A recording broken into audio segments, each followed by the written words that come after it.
Hey guys, Chris at Rockford Ordnance Channel. We went out on a little adventure with a good friend of mine. His name is FABRIZIO from Tenda'S channel. And over the last year or so, he's become a dear friend. He's got a great channel. Check him out if you get some time. And we met through a mutual friend, Mark Krebs. And we do some videos together, we go shooting together, we go to breakfast together, all kinds of stuff. And for once we said, you know what, let's go out and have a range day and just have some fun. No filming, no videos, no nothing, let's just go have some fun. Well, you know how that turns out. You got a video, you figure, well, I'll get some footage for some other videos and we're bringing some cool stuff and you know, we might as well shoot. So we set up the cameras, but nothing fancy. You'll see everything that you see in the videos is from one vantage point and that's it, because we were having fun. That was it. He brought a bunch of stuff, I brought a bunch of stuff. We didn't tell each other what we were bringing, just bringing stuff we wanted to check out, have fun, maybe stuff we just finished, whatever, maybe some old stuff, and just go out and shoot. So hey guys, what's up? Chris at Rockford Ordnance Channel. Look who we got with us. We got FABRIZIO from Tenda'S channel. So why don't you tell them what we're doing today? We are in the backwood of Illinois, I guess. Illinois, sorry. It's kind of far away from my normal location, but we've been hosted by my good friend over here, Chris. And we have a couple of different guns. You got a couple of cool ones I want to try. Yeah, you're more than welcome. We're just going to have fun today and burn through a bunch of ammo and see what happens. So stick around, stay with us. We're going to have some fun. So I'm going to show you what I brought, and then we're going to do a video on each one of these and that range day and tell you a little bit more about all of them. Some of them you've seen, others you haven't, but all of them are cool. I'll start out first, I guess, with our trusty old N-Pap. You guys have seen this in a couple videos, and it's went through a few iterations with some color changes. We had a camo job and stuff, but it's one of my favorite guns to shoot, and I always bring it with, so of course this came with, and pretty sure this is the one we're going to do the first video, which is today, about. We'll see. What else did we bring? Let's see. Brought a couple pistols. One being this Sig Sauer P365 XL. Can't go anywhere without that. And that was fun. Another pistol was our CZ Scorpion build that we did. Brought this, and that was a ton of fun. We'll be bringing you a lot of videos on this. What else? Let's see. I don't think you've seen this yet. We brought an AR pistol build. This is quickly turning into one of my favorite all-around go-to, I call it a rifle, but it's a pistol. So you'll be seeing a bunch of this. Let's see what else. Brought the GARAND, and I showed you this quick in another video, but we're gonna dive into this a lot deeper. This was a ton of fun too. And we brought you may or may not have seen this, the Rock Island Armory VR80 shotgun with this ridiculous 19-round mag. And last but not least, not bad. I like it. We brought our Romanian paratrooper RPK with the folding stock and the dong, and had a lot of fun with this. So you're gonna see a video on each one of these, and every week I'll bring another one out. FABRIZIO, we call him BREEZY. He brought a bunch of fun stuff. He brought an AR pistol build. He brought an HK pistol, which I really liked. I'm hoping to do a video on that. He was testing a bunch of X-Tech tactical mags, both for the HK pistol and the AK mags that they make. Really nice stuff. He brought an SKS, which I'm going to pull my Yugo out of the safe, and we're going to do some videos on that. What else did he bring? Gosh, oh, he brought FNFAL, really nice rifle, and we had a little happening go on that I'm going to bring you an important video on. And there may have been another one or two in there.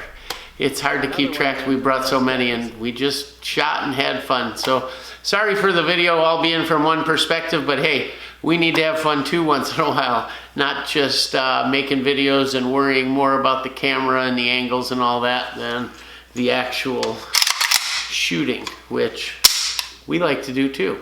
So come on along, we're gonna check out the first one and tell me what you think. I'm gonna do it on that N-Pap because you guys have been begging me for more AK stuff. So here we go. All right, so here she is, guys, my Zastava N-Pap. I built this, I accessorized this rifle to begin with to kind of incorporate and be able to do anything and everything I need from a combat rifle. And I accessorized it in order to do those things. I thought it'd be kind of neat. First of all, I always bring it to the range with me. Whether I shoot it or not, it's always with me. It's just my go-to rifle. And that started out because you know, Vepers and stuff like that, the bans were happening, and so let's face it, some of that stuff's going to be collectible, and while I do shoot all my rifles, I don't want to be running thousands and thousands of rounds through some of the higher end stuff. That's not to say this is a, you know, junky rifle or anything like that. I think of these far higher than like an entry-level rifle. Let's face it, today, what do we got left for comblock manufacturers? You've got Cougar, who's sending over the Wassers and a few other things. You've got Arsenal out of Bulgaria, which, if anybody's checked the website lately for KVAR or Arsenal for that matter, there's nothing left. It's like things have dried up. There's been really no announcements. Maybe they're holding off because of the election coming up, wanting to make some extra money, whatever. And then there's Zastava, who switched over. You know, Century was their main distributor, and now they've got Zastava USA. And they're bringing this rifle in, but it's called the Z-Pap. And I thought it would be a good time to go over this because essentially the N-Pap and the Z-Pap are the same rifles. Really no differences. This rifle came in with a wood stock and wood handguard and gas tube cover. I've got them sitting up there. And it came in two ways. One had a really high comb stock and the other had what they call a NATO stock or Warsaw stock. I forget which one they call it. That had a normal comb like any other AK you're used to. Well, the high comb this one came in with, every time you shot it, it kicked the heck out of your cheek. And it was very hard for me to get down on the stock to get a good sight picture. And at the time I thought, well, these things will be coming in forever. And it's a step up in my opinion from a Wasser. And I've always liked Yugo rifles and I think they're really well made. And I thought that's a perfect happy medium between all my AK platforms that I can shoot the heck out of. If I wear it out or break it, I can get another one. Not a big deal. So I started out to accessorize it. And the first thing was to get a stock on this thing. And I knew I was going to put an optic on it. So I went with this Fab Defense. It's called a Core CP. And this riser is sold separately. I would have loved to have just run the stock without the riser and probably would have run a minimalist if I didn't need the riser. But when I went to this Primary Arms scope, it's a 3x scope. It's got the ACSS reticle, which I love. We'll get into that a little bit. And I put it on the RS Regulate mount, which is another fantastic piece of kit.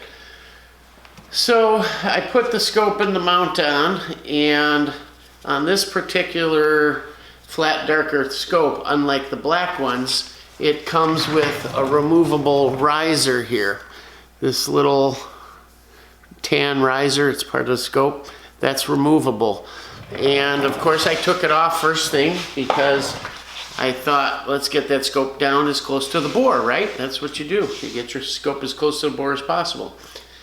When I did that, I could not get a complete weld down on it, so we put it back on, and then it was too high.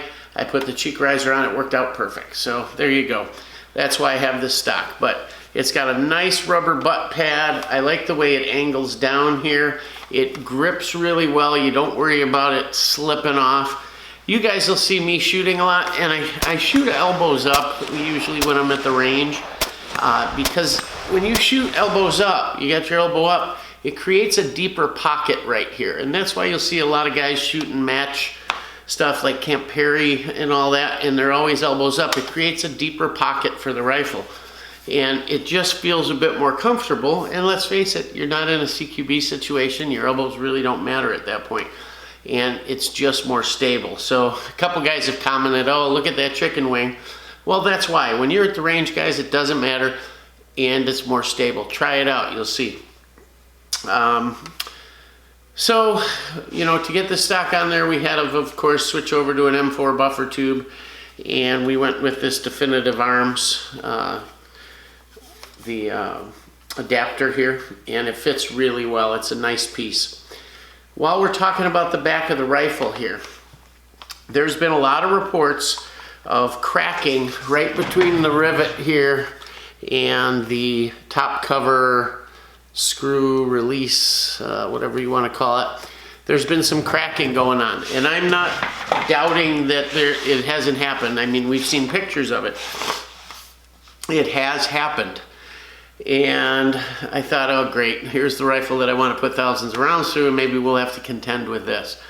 Well, Zastava rifles, all of them, have really soft recoil springs. So we put an ALG spring in this thing, and I'll show you guys, and it's worked out really well on here.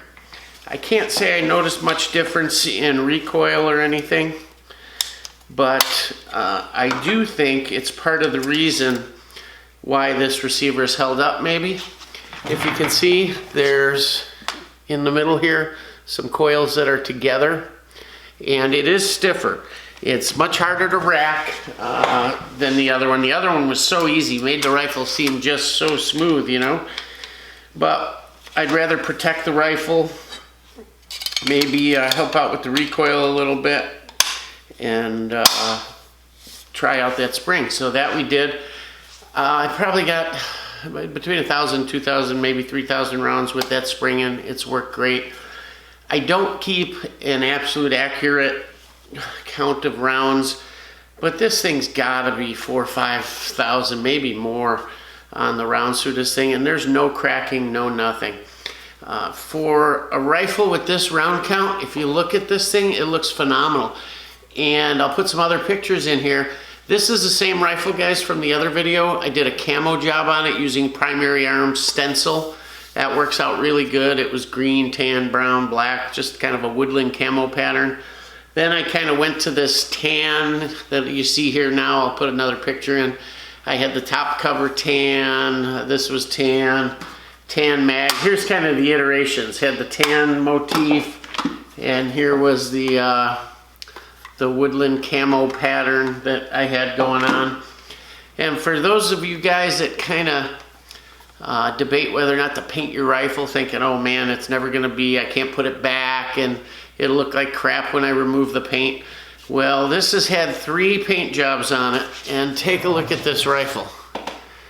There, you can't tell that it was ever painted, and look at the beautiful job Zastava does. That's one thing they have going over Cougar and Arsenal is their finish. This is a blued finish, and it's absolutely beautiful. And the machining that they do on the gas blocks and the front sight and everything, really, really, really nice. And the Z-Pap, guys, is the same way. Same way. You have all this beautiful machining, beautiful bluing. And I've taken the paint off of this using a paint stripper. I've used today, when I took the top cover paint off, I used acetone, and it comes right off. I just use the Krylon camo stuff to do it. It comes right off. I oil it up afterwards, and it's beautiful. It's like it was never painted. I left the Kyber Customs cheese grater tan and a few things just because I thought it was cool. We've had this TDI Arms handguard on here now for quite a while. There were, and still are, very few options for the Yugo rifles. They don't take a regular handguard and gas tube cover because they're a little longer here. If you notice all the time when you look at wood hand grips, you'll see 3 ventilation slots in the Yugos and 2 in a standard AKM rifle.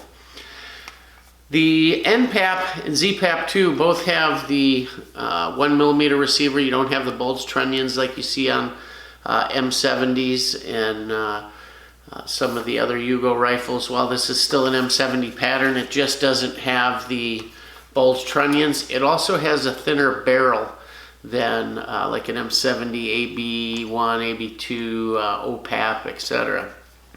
I guess if I had my way, this would be an OPAP. I would love to have an OPAP as opposed to this, but with how kind of rare those are getting, I probably wouldn't want to do the round count on that either.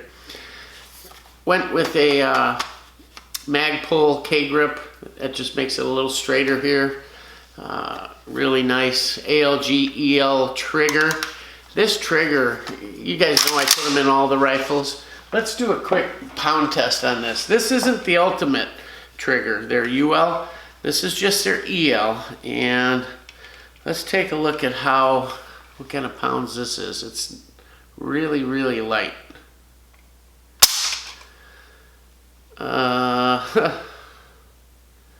Wow, just over 2 pounds. Is that right? Holy smokes, yeah. Let's try that again. Unbelievable. And I've done no work to this trigger other than drop it in. 2 1/4 pound, 2 1/2 pounds. I mean, super light. Some guys will say, whoa, that's way too light. Well, that's the EL, guys. That's not even the UL. And the EL is their standard trigger. The reset on this thing, it's just a great trigger. I did have to lower the hook on the hammer a little bit to get this thing in. I also, if you look in some other pictures of this rifle, I was running one of those WBP safeties on this that has the shelf, kind of like a Krebs, but much cruder, and I took it off. Reason being, number one, first of all, it wasn't the Yugo pattern. I do believe WPA or WBP, whoever it was making those, does make one to fit the notches on a Yugo. They're closer in to the trigger group, unlike a regular AKM. So I was using that, and it wasn't quite lining up with the notches. Still worked fine, didn't drop on me or anything like that. But the biggest problem with it is it was fine for taking the safety on and off, but when you would go to rack the rifle or other things, that shelf stuck out so far and was so sharp. Without wearing gloves, you'd cut yourself, it would hit it was very, very uncomfortable. I finally said enough's enough, I got rid of it. I'm gonna get a Krebs safety for this thing and that'll be that. But for now we're running the stock, which does have a cutout to hold the bolt open like so. So that's kind of nice at the range too if you want to hold your bolt open. I like running Yugo bolt hold open mags in this rifle. Heck, I run them in most of my rifles. But we've run everything from mag pulls in this thing to the Bulgarian mags, which I like, to the Yugo bolt hold opens, Romanians, everything. I've never had a problem with mags in this gun at all. Let's talk about the ACSS reticle on this thing. So I didn't want just a red dot, and I didn't want a full scope. I wanted something in between that I could use both in CQB and a pinch, and that would give me a little more magnification to reach out a little bit. I'm getting older, my eyes aren't as good as what they used to be, and with this, I can get out 200, 300, 400, 500 yards without a problem.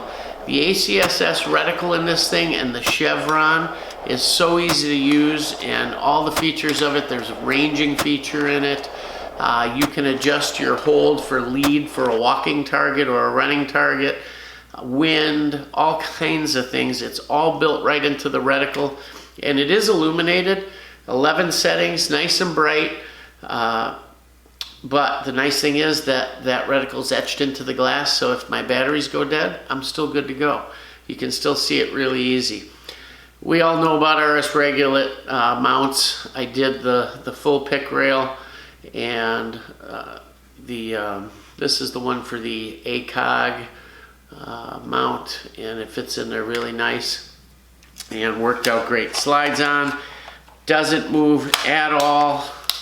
It's been just a great scope. It's held zero forever. Haven't touched the thing. I can pull this thing out of the case, get up to the line or eye up a target, and just, you know, shoot and steal, ping, pang, boom, pang, nothing. I'm on like nobody's business. This rifle is, it's one of those I never have a problem with. I never got to say, oh, geez, it's off a little bit today, whatever. It's just there. I love it. We put a BD2 muzzle brake on it from Meridian Defense. I tried these out. You know, Rob Ski talked about them and how much he liked them, and they're inexpensive. And we've been using them on this and an Arsenal and a whole bunch of stuff. They're really nice. You do get a pretty good shock wave coming off the side if you're standing next to it. That's never been an issue for me. I don't care. You know, if somebody's next to me and it bothers them, hey, you're at a gun range, get over it. The rifle was straight from the factory, no issues with the sights, gas tube, nothing. Everything in this rifle has held up magnificently. While we're at it, I think maybe we'll pull it down and show you a few things. I did put, like all my rifles, I put sling silencers on there, and these are just paracord that I braid up and put a loop at the end, and I use HK hooks on my sling, and I made the sling, actually this one came out a little long, but not too bad when I got heavier clothes on and stuff. It just works out real well. Retained the cleaning rod, of course, and that's about it as far as add-ons. But the rifle is really accurate. You don't get much shift when the rifle heats up. I can't say enough how much I can just count on this rifle to always be right. That's, I guess, the best way I can put it. We'll pop the top cover here. It does have the typical Yugo lock here for the top cover. Yugoslavians started that when they started putting grenade launchers on their rifle, and they just kind of left it in there. I like it. I've never had a top cover come off on me. They don't bother me. Once you get the hook, once you're able to manipulate it easily, it's a breeze. So typical, you know, recoil rod. We did change that ALG spring we talked about. I would recommend those guys. I don't think they're much over 15 or 20 bucks. Matter of fact, I saw them on a Black Friday sale, and I think they were $12 or $13 from ALG on their site. So you may want to take a look at that. I would do it if for nothing else, just a little measure of safety, and I can tell you, I haven't had a problem with this. There is so little room, so little metal between this top cover release and that first rivet that you can see how maybe it would crack, you know, but with this spring, it's been just fine. So let's take a look at the carrier and the bolt. Let me wipe it down real quick because it is filthy because we were out there shooting it. Fabrizio shot it. He liked it. He thought it was a nice smooth rifle. He's got a ton of ton of rifles, and so he's fairly experienced and knows how most rifles feel, and he thought it was a great go-to rifle, as do I. So let's take a look at the bolt. The bolt comes in the white, and I kind of like that because you can see the dirt, the carbon, the buildup. This, since cleaning this last, I've probably got an easy 500 rounds, maybe 700 through it, and it's just amazing. Take a look at this. So, hope you can see this well. Here's the bolt, locking lugs. No wear. Look at the face of it. Can you see that? I mean, you'd swear this thing was out of a newer rifle. There's the firing pin, still nice and sharp. Extractor, everything's good. As far as the carrier, everything's looking good. Piston. Look at the tail. There's no wear on the tail there at all. Underneath, everything just great shape.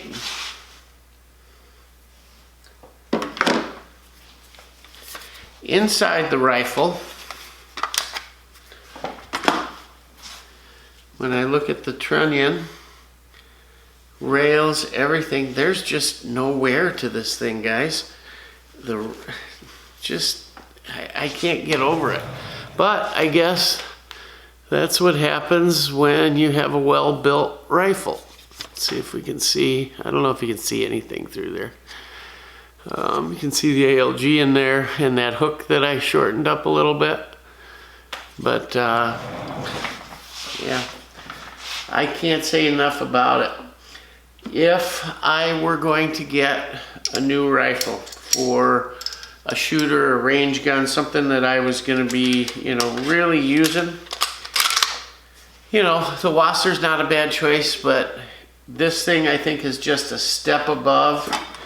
And why not? With the Z-Pap available now, essentially the same rifle, why not? Hey, for that matter, these N-Paps are out there. I was on Gunbroker looking. There's some new ones still out there in the box, still with the tags. And they're certainly available on the secondary market. So why not grab one of those if they're cheaper? I have seen some reports that the new wood they're using, I guess it was supposed to be walnut. I don't know if that's like walnut stain they meant or what. I saw one video where the stain was coming off just from some water or something. I can't tell you how true that is or not. There were some other funky things to the video, but maybe there is an issue there. I don't know. I would not be afraid to grab an N-Pap or a Z-Pap. Going forward, these handguards will fit from TDI. Super light, and these are under $100. And a nice choice. You can put some rails on there, put a light on, whatever you want. You can put a forward grip, which I might do. I might put a forward grip on this. I will say, I've been doing a lot of shooting lately with ARs and been neglecting the AKs. And when I pulled this thing out of the safe to go shooting for this range trip, I was kind of shocked at how heavy this felt. You get kind of used to it. And AKs never bothered me. That's all I shoot. Until recently, a lot of ARs. And I can't get over how heavy this felt. Now that I've had it out, been shooting it a couple days, all that, it's back to not being a big deal. I guess till I pick up my ARs. But don't get me wrong, I'm not complaining. It is a lot heavier. And granted, I've got a big optic on this thing and some other stuff. But all in all, I can't say enough about it.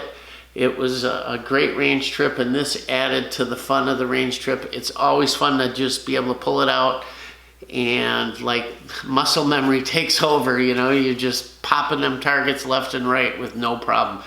Makes you happy, makes you feel like you really got it when it makes it that easy. This rifle is almost like cheating in a way, and a lot of it is the rifle, a lot is the optic, a lot is me just shooting it a lot. I know the rifle like the back of my hand.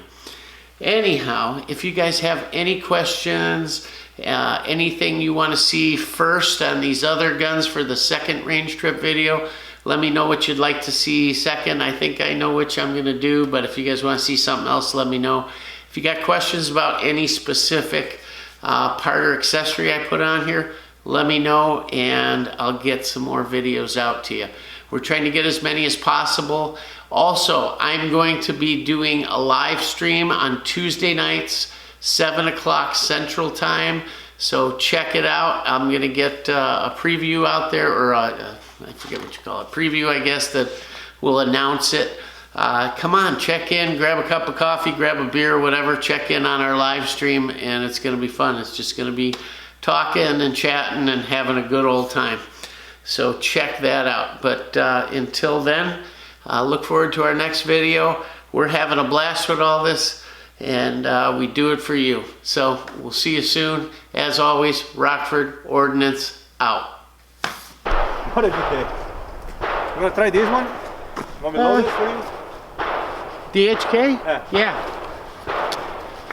So we got our old trusty N-Pap out here today with our primary arms, 3x prism scope. I like this thing. It's got that ACSS reticle, TDI arms, handguard, and a Kyber Customs cheese grater, Fab Defense core stock.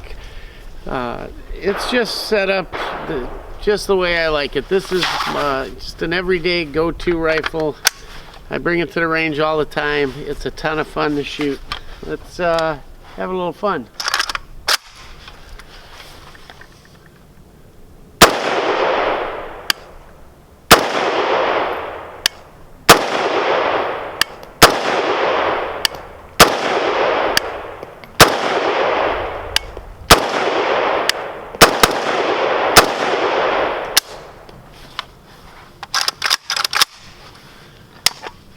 Fun rifle, fun rifle. Lots of rounds through this thing. Imagine that, no broken, cracked receiver.